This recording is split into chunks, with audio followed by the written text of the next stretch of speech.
Todos. Vamos a comenzar. Bienvenidos a las charlas que organiza la Unión Venezolana de Ornitólogos. Para recordarles que es UVO, es una agrupación de profesionales, estudiantes y aficionados a las aves, cuyo objetivo es la promoción, difusión, conservación y el estudio de las aves en Venezuela. Y nos proponemos vincular a personas e instituciones interesadas en la ornitología y la observación de aves, promover el conocimiento científico en la conservación de las aves venezolanas y actuar como un organismo de asesoramiento ante las instituciones nacionales en el área de conservación e investigación de las aves. Bueno, hoy tenemos el placer de tener de invitado para presentar una charla a Fernando Riera, que es licenciado en Biología de la Universidad Central, conversión en Zoología, se graduó en el año 2018, bajo la tutela del Laboratorio de Ecología y Conservación de Aves del Instituto de Zoología y Ecología Tropical y del Laboratorio de Biología de Organismos del Centro de Ecología del IBI.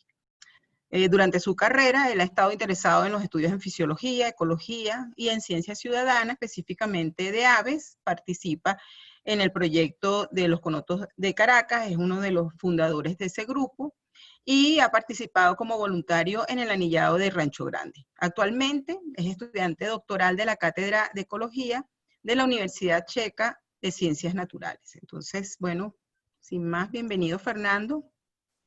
Bueno, muchas gracias. No sé si quieren que ponga el video o algo así, o sin video. Sí, Pienso que sin pon tu video es mejor. video. Claro. ¿Cómo? Si quieres, pon el video. El que va a presentar la charla puede perfectamente poner su video. No, pero bueno, yo pongo el video, yo no tengo ningún problema. Vale, bueno, hola a todos. A ver, esto se debería mover sin ningún problema. Ajá. Bueno, como dijo la profe, mi nombre es Fernando Riera y la idea de hoy es hablarles un poquito sobre la ecofisiología como método para el estudio de las aves tropicales en Venezuela.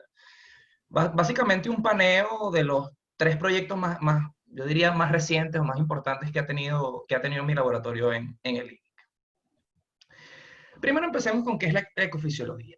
La ecofisiología, más allá de un método, es la rama de la biología que estudia la relación entre la fisiología y las interacciones biológicas de cada organismo. Básicamente, trata de entender la fisiología desde el punto de vista ecológico, tratando de ver las interacciones, tratando de ver qué pasa mucho más allá del tubo de ensayo, si se quiere. Específicamente, dentro de la charla de hoy, vamos a hablar sobre la calorimetría indirecta. Es un nombre algo complicado, pero básicamente es una manera de medir el metabolismo. Ahora, ¿cómo la mide? Vamos a pensar en esta familia de osos. Esta familia de osos tiene una serie de reacciones químicas que pasan dentro de ellos, que son las reacciones metabólicas que les permiten vivir. Ahora, hay 2 maneras de medir cómo es el metabolismo de esos organismos. Está la manera directa, uno simplemente agarra el oso, le toma una muestra de tejido, le toma una muestra de sangre, que eso puede generarle un daño al oso y en función de esas muestras uno calcula la cantidad de, no sé, piruvato que hay en función del tiempo y eso se puede ver como una relación metabólica directa.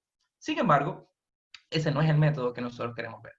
Entonces, la calorimetría indirecta es simplemente la técnica la cual toma el metabolismo como si fuese una caja negra. A nosotros no nos interesa el piruvato, a nosotros no nos interesan las mitocondrias, a nosotros nos interesan los productos de ese metabolismo, que en nuestro caso es concentración de oxígeno o oxígeno consumido por unidad de tiempo. Esto que podemos ver aquí es la máquina que usamos para medir. Entonces, ¿de qué es lo que queremos hablar hoy? Les voy a hablar de 3 proyectos. En primer lugar, de la relación de metabolismo y el canto, que fue lo que yo hice para mi tesis de pregrado. En segundo lugar, un proyecto, un side project, como dicen, un proyecto secundario que yo tenía con Hugo Rodríguez, que se llamó Caracterización Metabólica de la Comunidad de Aves. Básicamente queríamos ver cómo era metabólicamente la comunidad de aves alrededor del instituto donde estudiamos. Y al final, obviamente en una lámina, esto va a ser súper resumido, pero básicamente las cosas más importantes del proyecto de tesis y doctoral de Hugo Rodríguez sobre los colibríes. Empecemos con mi trabajo. Mi trabajo de relación del metabolismo y el canto, todo estuvo alrededor de una pregunta. ¿Cómo era la tasa de consumo de oxígeno de Zonotrichia capensis o del corre por suelo expuesto a distintos estímulos de canto. Básicamente lo que yo quería ver era si Sonotriquia o si él corre por suelo, cuando escuchaba a otra ave, él, consecuente del proceso de percepción, él iba a respirar más o respirar menos, y eso significaba que adentro todos sus procesos metabólicos iban a estar variando. ¿Cómo lo planteábamos hacer? Bueno, a través de playbacks y mediciones repetitivas. Aquí abajito podemos ver, es un esquema bastante resumido de qué es lo que hice en este proyecto. Básicamente teníamos un tiempo de medida de 56 minutos, divididos en bloques, y en cada bloque poníamos un estímulo diferente. Hubo 2 bloques en donde no pusimos nada, donde queríamos ver simplemente la tasa de reposo. 2 bloques en donde pusimos a este bonito cardenal rojo que está aquí, que ese playback es de un ave que no tiene nada que ver con Sonotriquia y por ende, en principio, no debería generar ningún tipo de estímulo.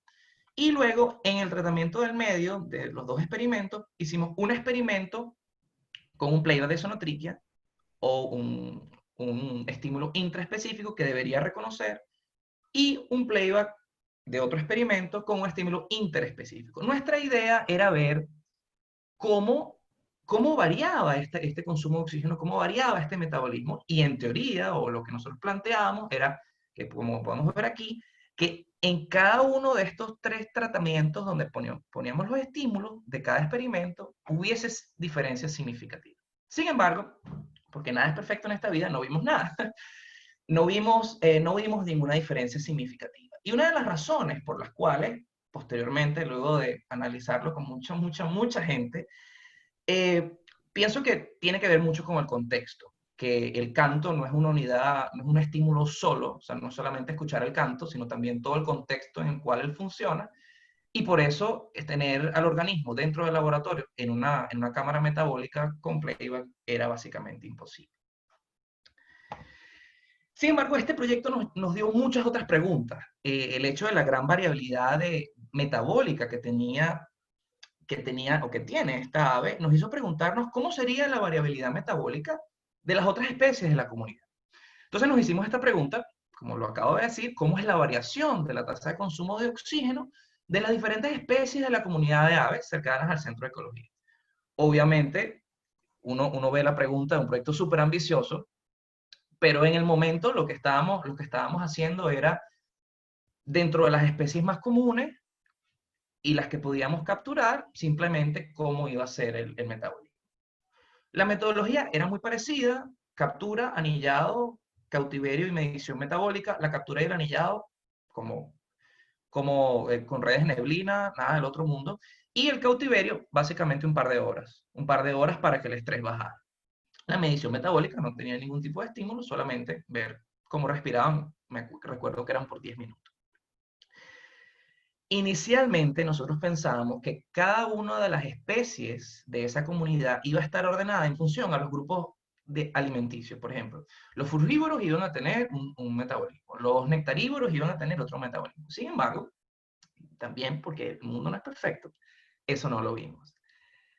No vimos diferencias significativas entre los grupos de ningún tipo. Lo único que sí pudimos confirmar, que de hecho es un dato bien bonito, es que pudimos confirmar la relación masa-volumen. La relación masa-volumen es un principio fisiológico que dice, mientras más chiquito sea el animal, más alto sea el metabolismo. Y lo menciono porque nosotros, ahorita puedo mostrarles el nombre, una de las especies migratorias que medimos, que fue un individuo migratorio que cayó aleatoriamente, les doy un ejemplo: él consumió 52 mililitros de oxígeno por gramo, cuando un azulejo normal puede consumir 10 mililitros de oxígeno por gramo. O sea, la diferencia es brutal, porque la diferencia del tamaño también era grande. Ya pasando a proyectos un poco más profesionales y un poco más grandes, por supuesto, vamos a hablar un poquito del proyecto de Hugo. El título en general fue la respuesta fisiológica de aves nectarívoras ante el estrés. Sin embargo, este proyecto estaba rondando en torno a la pregunta de: ¿podrían las comunidades de colibríes de Venezuela sobrevivir el calentamiento global? Una pregunta súper ambiciosa, una pregunta que se podría ahondar de miles de diferentes puntos de vista, desde el punto de vista floral, desde el punto de vista herbáceo, desde el punto de vista de otras aves. Sin embargo, este proyecto fue observado desde el punto de vista fisiológico. Entonces, ¿cómo se hizo? Ellos capturaron, ellos no anillaron, pero ellos marcaron a diferentes especies de colibríes a lo largo de Venezuela, desde especies de la alta montaña, especies de desiertos o especies, por ejemplo, del área del Iquique. Y los tuvieron en un cautiverio que, si mal no recuerdo, eran aproximadamente una semana por la cantidad de muestras que tenían, y les determinaron la zona termoneutral. Todo este proyecto básicamente giraba en torno a la zona termoneutral, que es un concepto, puede ser muy complicado, sin embargo es muy simple de entender. La zona termoneutral es el rango de temperaturas, o las dos temperaturas, entre las cuales un organismo no tiene que invertir energía para poder sobrevivir. No les da frío, no les da calor. Ese rango de temperatura está asociado a, en ambos extremos, una temperatura crítica, que es, lógicamente, la temperatura máxima en la cual el organismo puede vivir. Por ejemplo, la temperatura crítica de Zonotrichia capensis son 39 grados. En 39 grados ya el pajarito se muere. Ahora, esto realmente, ¿qué nos dice? Ellos querían ver cómo variaba esa zona termoneutral, o cómo variaba ese rango de temperaturas entre las localidades, entre las especies. Y lo que concluyeron, lo que observaron, fue que este rango de termoneutralidad, o esta zona termoneutral, era dependiente de la conducta y era dependiente del hábitat. Suena complicado, pero básicamente las especies que tenían distribuciones más amplias a lo largo de nuestro país, esas especies iban a tener una zona termoneutral más grande. Quiere decir que ellas podrían adaptarse mucho mejor a variaciones de temperatura en sus hábitats, mientras que las otras especies que tenían un hábitat mucho más restringido, una distribución mucho más restringida, obviamente iban a tener una zona termoneutral mucho más restringida, que haría que la posible flexibilidad ante cambios de temperatura fuese casi nula. Una de las conclusiones, luego de debatirlo con Hugo, una de las conclusiones de este trabajo, o de las muchas conclusiones de este trabajo, era, bueno, que mientras menos distribuida está en el país, o sea, yo podría hasta meter un poquito de mi mano diciendo, mientras más endémico, mientras menos común, más iba a estar afectado por el calentamiento global, algo general. Yo diría, cambios de 1 a 2 grados de temperatura pueden ser graves para una especie. Luego de analizar estos 3 proyectos, podemos tratar de entender un poquito las generalidades del método, ¿no? En primer lugar, pensemos en las ventajas.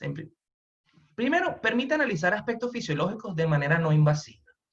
Generalmente la fisiología, no la ecología, pero la fisiología, analiza resultados no en vivo, los analiza ya cuando la muestra de tejido está en el laboratorio, ya cuando el animal está sacrificado. La ventaja de este método es que el animal está vivo, precisamente porque se interesa que el animal regrese a su ecosistema y así poderlo estudiar constantemente. Las otras dos ventajas, que yo creo que fue una de las razones por las cuales yo seleccioné esta área en Venezuela, es muy conveniente. Primero, porque puede ser obtenido en campo, solo necesitas el instrumento. Y segundo, porque no necesitas reactivos, no tienes que estar, sobre todo para el área fisiológica, que siempre estás corriendo por algún reactivo que no te falta, y sin ese reactivo no puedes hacer nada. Esto no necesita reactivo. Y se puede obtener en campo. O sea, esas tres ventajas lo hacen maravilloso. Sin embargo, como todo, nada es perfecto. Las principales desventajas que me causaron muchos problemas en mi tesis, y todavía me causan problemas cuando quiero analizar un poquito de los datos para ver si los publico, es que la variabilidad entre las muestras es muy grande. Si nosotros pensamos en el segundo proyecto que les mandé, que les hablé, perdón, de la caracterización de comunidades a nivel metabólico, nosotros capturamos 20 azulejos. Y la variación metabólica entre los 20 azulejos, solamente entre los 20 azulejos, era casi de un 50%. O sea, la variación era brutal. Y inicialmente pensé que tenía que ver con el peso. No. La variación de peso era mínima en comparación con la metabólica. Segundo, el tiempo es una medición, el tiempo de medición es limitante. Obviamente, necesitamos un tiempo específico para medir cada una de las especies, y Los números que me encantaría poder medir son imposibles de medir con este tiempo. Por ejemplo, una experiencia que me contó mi tutor y también me contó Hugo, ellos fueron a Sucre, creo, a trabajar con una nueva ave y les cayeron 150 individuos en la primera malla. Obviamente con ese individuo no se pudo trabajar, con esos individuos no se pudieron trabajar, porque 150 individuos significa que al menos media hora por cada individuo vas a tener que tenerlos por mucho tiempo, así que eso es una de las limitantes. Y otra de las grandes desventajas de este método, que es una de las cosas que menos me gusta y es las cosas más complicadas, es que es un método muy estresante. Hay que manipular al ave, o sea, no le estás haciendo daño, pero tienes que meterla en la cámara metabólica, tienes que conectarle los tubos, no al ave, obviamente, pero a la cámara, haces ruido, los tienes oscuras por un tiempo. Entonces, este estrés hace necesario hace necesario el cautiverio de al menos 2 o 3 días. En el caso de los colibríes era al menos una semana, porque la medición de la zona termoneutral pueden ser 7 horas. Y eran muchas especies, muchos individuos, entonces, bueno, la ventaja es que los colibríes son muy fáciles de mantener.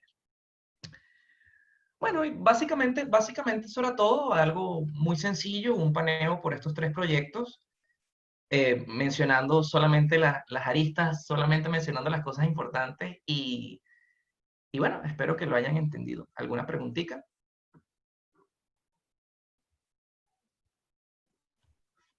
Bueno, muchas gracias, Fernando.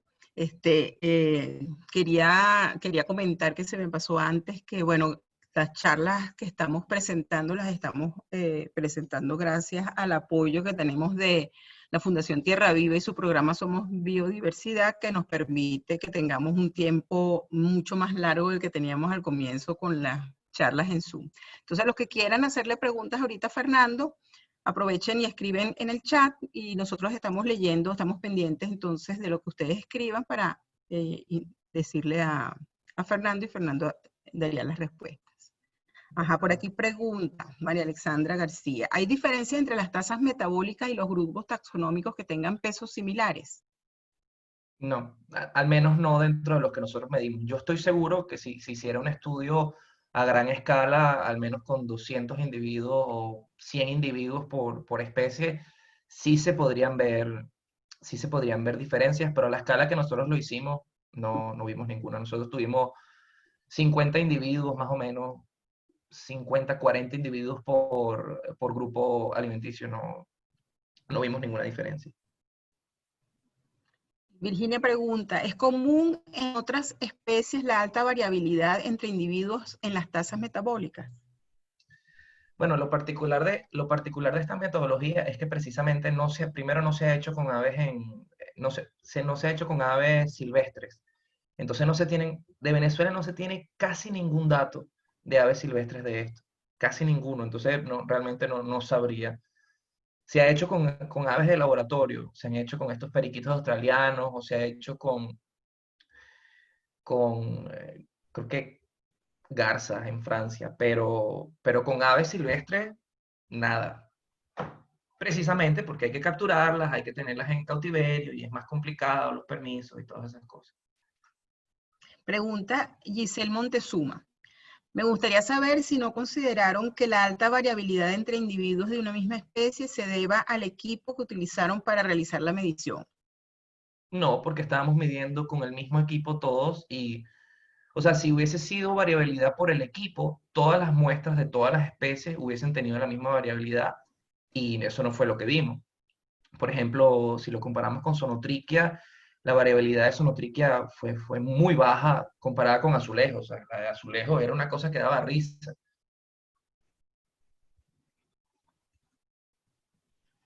Vamos a ver si hay más preguntas.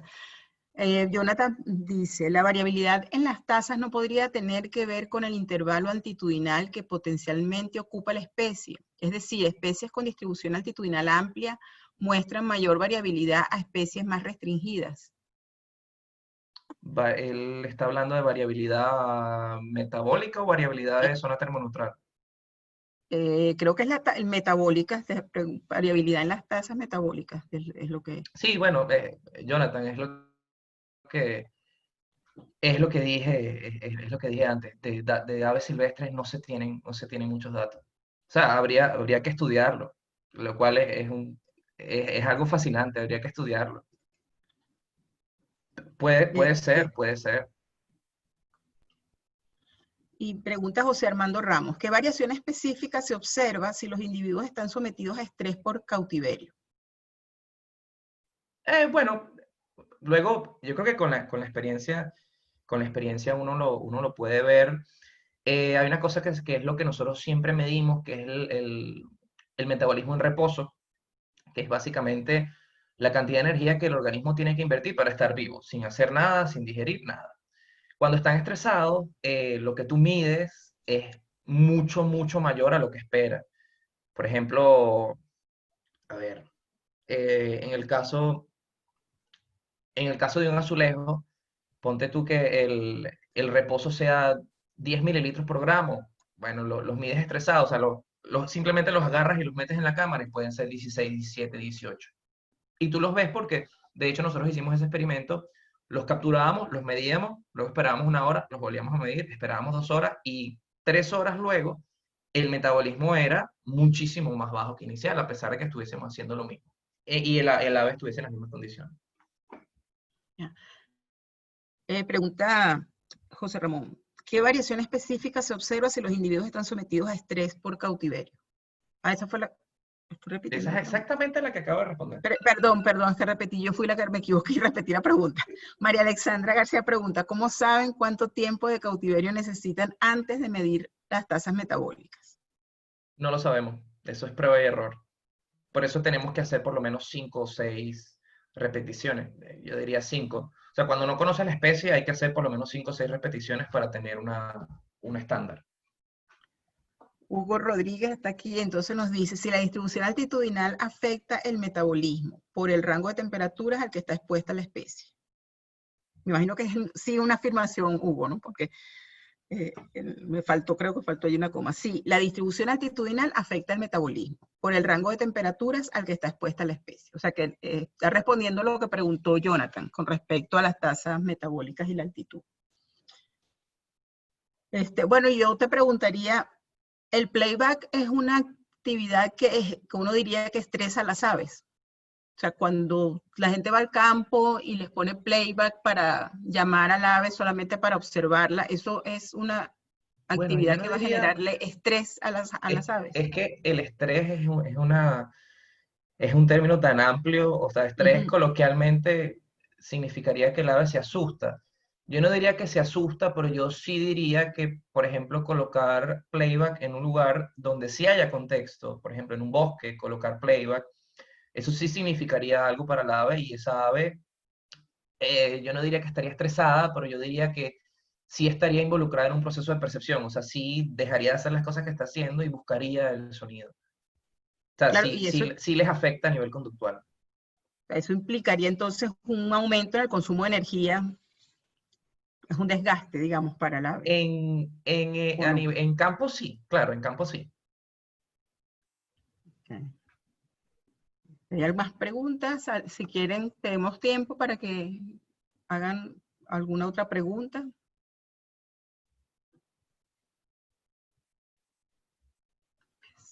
A ver. Bueno,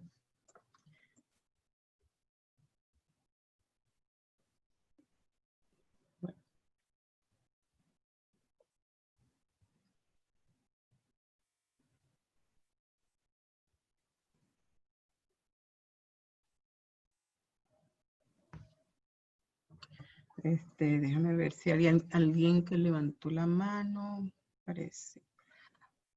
Ah, mira, aquí están preguntando. María Alexandra dice, ¿tú crees que una ave territorial, el playback sí tendría más efecto en la tasa metabólica? Bueno, precisamente, Sonotrica capensis es un ave territorial.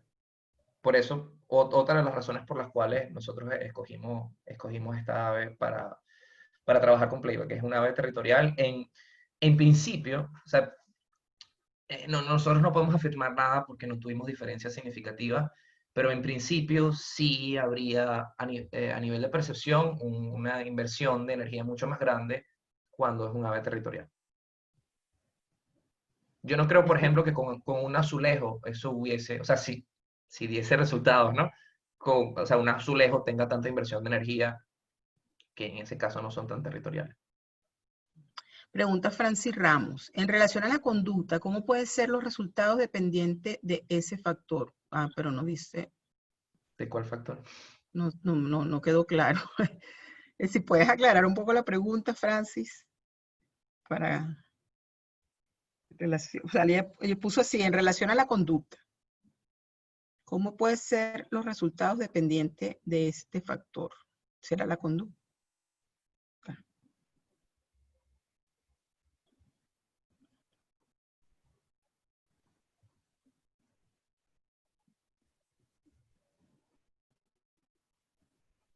Esperar a ver si vuelve a preguntar.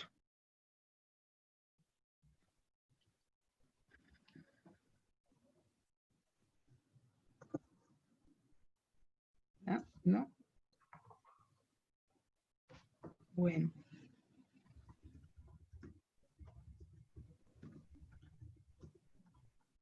Un nuevo mensaje aquí. Ok. Es decir, que si capturamos y tomamos una muestra de un ave silvestre, las mediciones metabólicas que obtenemos no serían las reales debido a que al estrés al que está expuesto. ¿Cómo se corrigen esos errores? Bueno, precisamente con cautiverio. Pero el problema, otra de las desventajas de este método, que no las mencioné porque el cautiverio es algo bastante delicado, es que cuando se trabaja con una especie nueva, digamos un ejemplo con Feugopedius mysticalis, que es una especie, siempre me gustó, siempre quise, de hecho yo quise hacer la tesis con él, pero era terriblemente complicado, era que para uno hacer ese tipo de proyectos, uno tiene que hacer un proyecto piloto.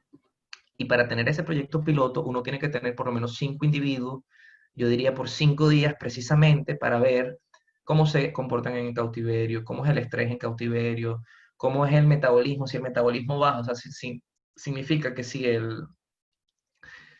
¿cómo se dice? Si el estrés de captura está bajando. Pero el problema es que con aves silvestres, ¿cómo las mantienes? Un ave silvestre no te va a comer comida de pájaro. Con zoonotrica es muy fácil porque ellos comen alpiste. Pero, por ejemplo, con aves que comen gusanos, o sea, a nivel metodológico es muchísimo más complicado. Con zoonotrica era muy fácil, de hecho, eso fue creo que el primer experimento que yo hice cuando estaba de pasante, es que uno agarra 5 individuos, como dije, y los mide cada 3 horas por una semana y ve cómo el metabolismo va bajando hasta que llega un punto que no baja más, o sea, ya el organismo se aclimató. Pero es lo que te digo, o sea, depende de la especie y también las limitaciones del cautiverio. Bueno, no tenemos más preguntas y Francis no nos aclaró la pregunta que hizo. Sí. Bueno. Bueno. No sé si tienen... Bueno, si quieres puedes poner la última lámina un momentico. Ah, mira, aquí dice Francis, la conducta del ave en relación al hábitat, es a lo que ella se refiere. O sea, en relación a la conducta, ¿cómo pueden ser los resultados dependientes del tipo de hábitat del ave? ¿Pero qué resultados? ¿Los de metabolismo o los de zona termoneutral? Sí, los puedo decir de las dos maneras. Respecto a la zona termoneutral, la conducta, cuán activo está o qué tipo de actividades hace para, por ejemplo, eliminar el calor o eliminar el frío, sí tiene que ver, sí tiene que ver. Eso le agrega un poquito más a la zona termoneutral. Ah, la última lámina de U, perdón.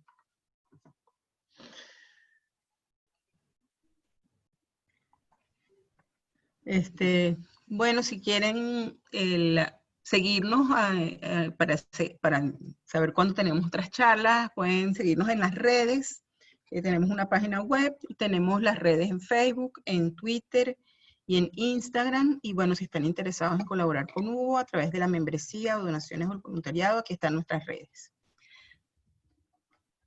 Bueno, muchísimas gracias a todos por participar, a Fernando por darnos la presentación y bueno, seguimos en contacto a través de nuestras redes para las próximas charlas que estaremos anunciando próximamente.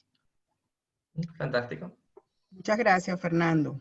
No, siempre a la orden.